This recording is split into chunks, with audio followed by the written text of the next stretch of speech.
chapter 34 of Genesis. Let's just see how much we can do. Maybe we'll knock out the whole chapter. I don't know. Now Dinah, the daughter of Leah, whom she had borne to Jacob, went out to see the daughters of the land. And when Shechem, the son of Hamor, the Hivite, prince of the country, saw her, he took her and lay with her and violated her. His soul was strongly attracted to Dinah, the daughter of Jacob, and he loved the young woman and spoke kindly to the young woman. Yeah. And so Shechem spoke to his father Hamor, saying, "Get me this young woman as a wife." And Jacob heard that he had defiled Dinah his daughter. Now his sons were with his livestock in the field. So Jacob held his peace until they came. Then Hamor, the father of Shechem, went out to Jacob to speak with him. And the sons of Jacob came in from the field when they had heard it.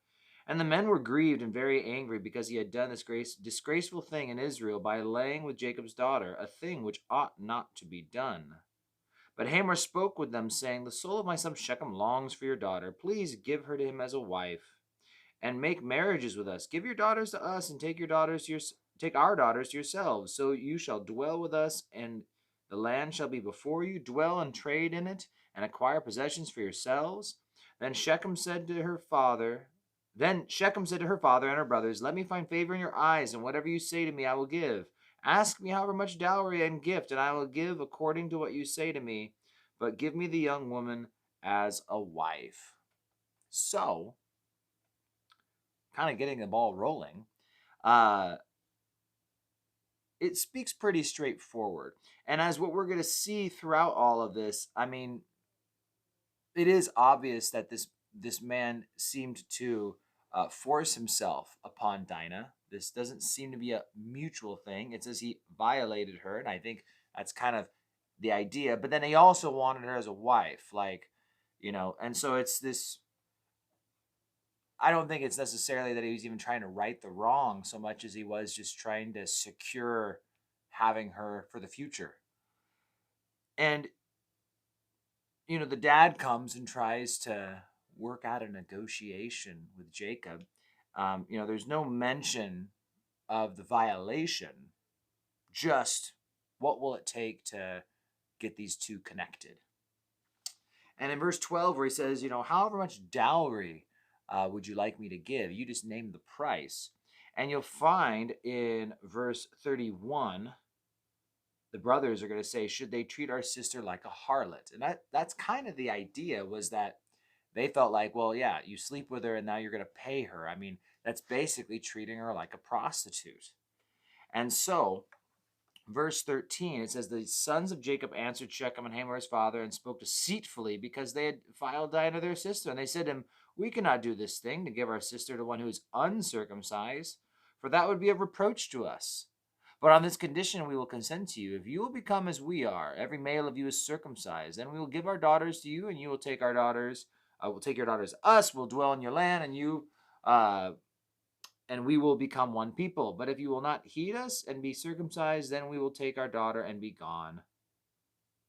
So the words pleased Hamor and Shechem, Hamor's son. So the young man did not delay to do the thing, because he delighted in Jacob's daughter, and he was more honorable than all the house of his father. And Hamor and Shechem, it's pretty bad when you rape someone and you're the most honorable in the house. Just throw that out there. And Hamor and Shechem his son came to the gate of the city and spoke with the men of their city, saying, these men are at peace with us, therefore let them dwell in the land and trade in it. For indeed the land is large enough for them. Let us take their daughters as wives and give them our daughters. Only on this condition will the men consent to dwell with us, to be one people, if every male among us is circumcised as they are circumcised. We will not their livestock, their property, and every animal of theirs be ours. Only let us consent to them, and they will dwell with us. And all who went out of the gate of the city heeded Hamor and Shechem his son. Every male was circumcised, all who went out of the gate of his city. It's just worth noting that circumcision was not exclusive to the Jews. It wasn't something that was only a Jewish thing, and something that would have been extremely foreign to any other culture or nation. So it's just worth noting that, it would have been partaking in a custom that was not a custom of theirs, but it's not one that was so horribly unusual that maybe it wasn't too hard to convince everyone. I don't know, it seems like it'd be something kind of hard to convince a group of guys of, but they partake. And maybe more historical and cultural, just to kind of paint the picture, all of their livestock will be ours. I don't think the idea was hostile takeover, but again, in these olden times, in ancient days, the bigger the city, the stronger the city, the more defensible a city is going to be, the more prosperous the city is going to be. And so if there was a chance to bring people in and double the size of your city, or, add a substantial amount of wealth to your city, it was good for the whole city. So I mean, I could see how they're trying to make this argument, their cattle will be our cattle, i.e., it'll be the cattle of Shechem. It'll be the cattle of our town, meaning our town will have more wealth, more power, more men to defend. And so, I mean, this is kind of maybe just some of the historical idea of why this argument might have pulled the whole city in. Now, it came to pass on the third day, after the whole town was circumcised, when they were in pain, that the two sons of Jacob, Simeon and Levi, Dinah's brothers, each took his sword and came boldly upon the city and killed all the males. And they killed Hamor and Shechem his son with the edge of the sword, and took Dinah from Shechem's house and went out. The sons of Jacob came upon the slain and plundered the city because of their sister had been defiled. They took their sheep, their oxen, their donkeys, what was in the city and what was in the field, and all their wealth, and their little ones and their wives they took captive, and they plundered even all that was in the house. Then Jacob said to Simeon and Levi, "You have troubled me by making me obnoxious among the inhabitants of the land, among the Canaanites and the Perizzites. And since I am few in number, they will gather themselves against me and kill me, and I shall be destroyed, my household and I." That word obnoxious, ba'ash, it means to stink. You're going to make me stinky in the eyes of all the people of this land. But verse 31, they said, "Should he treat our sister like a harlot?" And thus ends the story. Now, tomorrow we'll go into chapter 35, where they get up and beat feet, and then a lot of cool stuff starts happening from there on out. But this, chapter 34, is the result of chapter 33. And we talked about that a little yesterday as well, that Jacob hadn't been dwelling in the land. Jacob hadn't been following God's will. So Jacob was choosing not to dwell where he was supposed to dwell.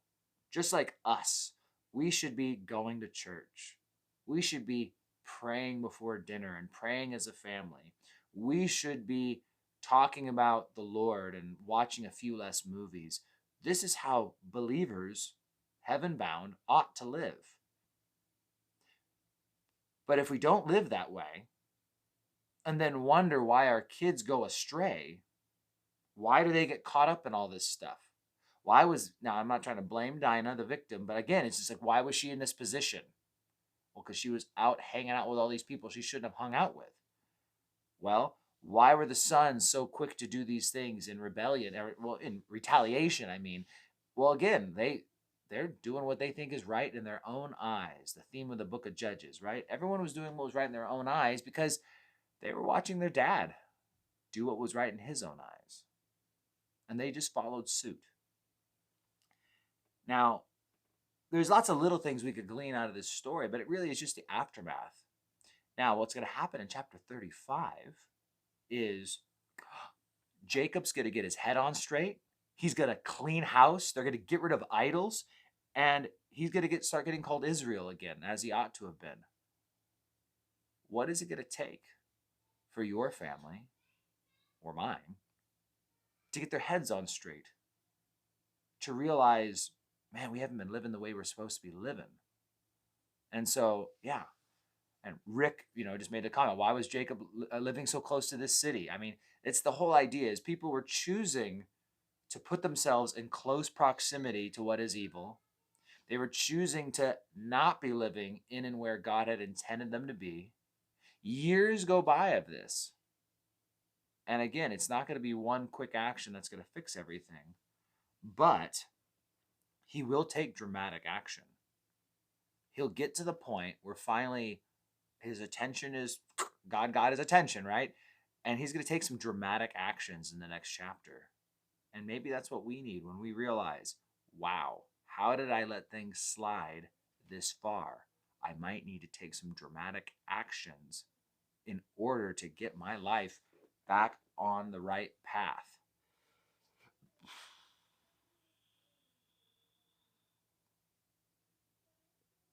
I'm just going to toss out too, just because it's kind of related to the story.